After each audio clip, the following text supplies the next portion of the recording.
Hi everyone, this video is an introductory summary to the Economy and Jobs, Town Centres and Heritage sections within the Bath and North East Somerset Local Plan Options document. Before watching this video, you may want to watch the introductory videos on what a local plan is and how to comment on it. The Council has recently approved a new economic strategy, building a fair, green, creative and connected Bath with North East Somerset in February 2024. This sets out a clear vision for a more sustainable local economy built upon 6 pillars of good work, inclusive innovation and creativity, green economy, resilient businesses, housing affordability and stronger places. We would encourage you to review the Local Plan Evidence webpage and link to the economic strategy. The local plan aims to deliver the spatial priorities of the economic strategies by enabling employment in the most sustainable locations. You can find out more about the housing affordability and stronger places in the Delivering for Local Residents sections. So, how many jobs and how much land do we require for new employment in the district over the next 20 years, the plan period? As part of preparing the local plan, we commissioned Hardisty Jones Associates and Lambert Smith Hampton to assess the growth in jobs, growing employment sectors, and the business needs of office, industrial, and warehousing occupiers. Hardisty Jones estimates growth in jobs to be around 15,000 jobs, and this reflects the growth in housing numbers. While the estimated total number of jobs covers all types of jobs, where we are talking about employment space in the local plan, we are referring in particular to offices, industrial and storage and warehouse uses, or hybrid business spaces providing a mix of these types of space. Other locations for jobs, for example in town centres, agriculture and community facilities, are dealt with under separate policies of the local plan. The evidence estimates that the growth in jobs and employment will result in the need for between 91 to 94,000 square metres of office space and around 16 hectares each of industrial and warehousing land. These figures take into account existing stock and commitments. More information on the floor space projections can be found in the Jobs and Economy topic paper and the Hardisty Jones Lambert Smith Hampton evidence documents. The majority of offices in the district are located within Bath and mainly Bath Central area. There have been a large number of conversions from office to residential dwellings since 2011, the start of the last local plan period. In many cases, developers did not need to apply for planning permission as the government introduced permitted development rights. However, now the permitted development rights do not apply in Bath because it is a World Heritage Site, and they do not need to apply to listed buildings either. Therefore, we have the ability to control proposals for conversions to residential in these locations, as developers will need to submit planning applications. In addition, central government has recently brought in a new commercial business and service use Class E, bringing together previously separate use classes, including shops, restaurants, banks, offices and light industrial uses. This gives more flexibility as changes of activity from one use to another within the same use class do not need planning permission and are not limited by buildings locations. As a result, the ability of the council to control changes of use is reduced, which has the impact for planning office floor space and also our town. Businesses have different needs for types of property and floor space. Larger, well-resourced companies prefer high-quality office floor space to attract employees, and this is particularly the case since the COVID pandemic. The office environment and access to amenities has become a factor in attracting employees back to the office when working from home. Startups and micro-businesses can make use of the service office sector, such as the Newark Works in Bath, and small cost-conscious companies that need their own office may require smaller, cheaper options for accommodation, which is often in older stock such as the Georgian buildings. Therefore, the policy approach is to encourage high-quality Grade A floor space and the upgrading of Grade B stock and to maintain but also allow the loss of some smaller offices in Georgian buildings on a case-by-case basis, having regard to the quality of premises and demand for the offices. The new policy option sets out criteria for assessing proposals for conversion of offices to other uses.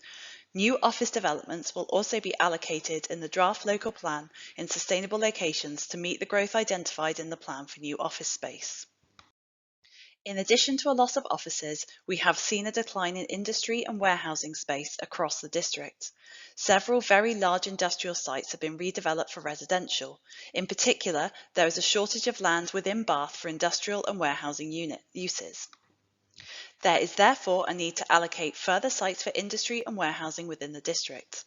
This includes research and development, laboratory space, light and general industry, together with warehousing and distribution space. Detailed site allocations will be set out in the draft local plan. In addition, based on the significant loss of industrial and warehousing floor space sites within the district and the needs to expand the stock of premises, there is a need to protect existing industrial sites.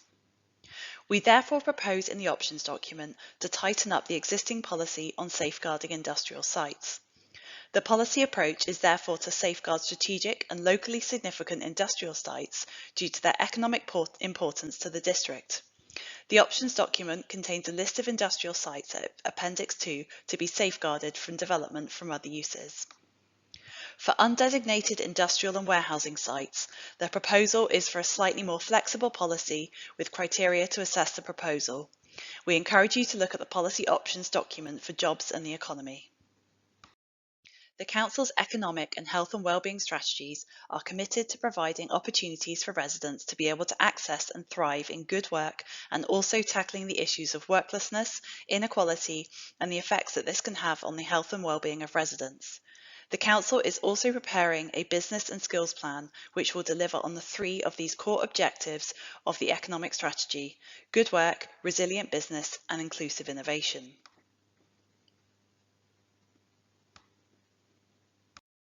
Town centres are at the heart of communities. However, they are facing many challenges, in particular with the growth of online shopping and home delivery. As such, town centres are becoming more a place to socialise, with leisure, cafes and restaurants and for community events, and less a focus for physical shops. The Council is undertaking a programme of public realm improvements to improve town centre environments and their vitality in Bath City Centre and the town centres of Keynsham, Midsummer Norton and Radstock. The retail hierarchy comprises Bath City Centre, Keynsham, Midsummer Norton and Radstock town centres, Moorland Road District Centre and the local centres. These are all referred to as town centres in national policy. We are proposing to retain the retail hierarchy. However, following the local plan consultation, we will be commissioning consultants to assess the need for further retail development, including potentially new local centres to serve the new growth areas in the draft local plan. We are also proposing changes to some of the local centre boundaries in the options document. Please see Appendix 3 of the options document to take into account changes of the local centre boundaries since they were drawn up. Changes include new shops and the loss of shops to residential. In terms of policy on development in town centres, we are proposing to delete the existing policy on primary shopping frontages, as this is no longer appropriate, as under the new National Use Class order, shops can change to restaurants or banks without planning permission. Primary shopping areas within the city and town centres, however, act as a focus for town centre type active uses, such as shops and restaurants, which attract people to town centres. We are amending the policy on development in town centres to focus and maintain active ground floor uses within the primary shopping areas of the city and the town centres and the district and local centres. This proposed policy approach of maintaining active ground floor uses and not specifically protecting retail is more flexible and responds to the changing role of town centres. In light of the importance of primary shopping areas within centres, we are also proposing to extend the primary shopping areas in specific locations where we wish to maintain and provide active ground floor uses. Heritage policies are a key consideration in addressing the local plan's spatial priorities. The spatial priorities for the local plan that are particularly relevant include conserving and enhancing heritage assets. The local plan options document sets out options and approaches to update the historic environment policies in line with national policy changes incorporated within the NPPF. This is in addition to referencing the second UNESCO World Heritage Site inscription as one of the 11 great spa towns of Europe, fashionable spa towns. With regards to Policy B4, the World Heritage Site and its setting, the policy remains fit for purpose. The policy accords with national and local strategies. However, amendments will be incorporated to reference the second UNESCO World Heritage Site inscription as one of the 11 Great Spa Towns of Europe. The approach will seek to incorporate the new inscription that will need to be referenced and linked with policy PCS8, Bath Hot Springs.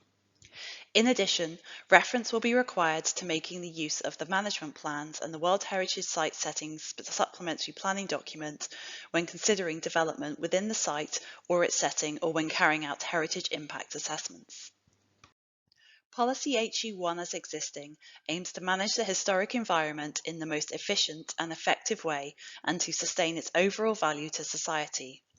Adjustments are suggested to improve the policy's clarity, consistency with national policy and guidance, and effectiveness. The Somersetshire Coal Canal and the Wansdyke earthwork are two important linear historic assets within Bath and North East Somerset. Policy HE2 seeks to ensure there is appropriate mitigation or enhancement consistent with Policy HE1 for any development adversely affecting the physical remains or the historical roots of the Wansdyke or Somersetshire Coal Canal, as defined on the policies maps and their setting.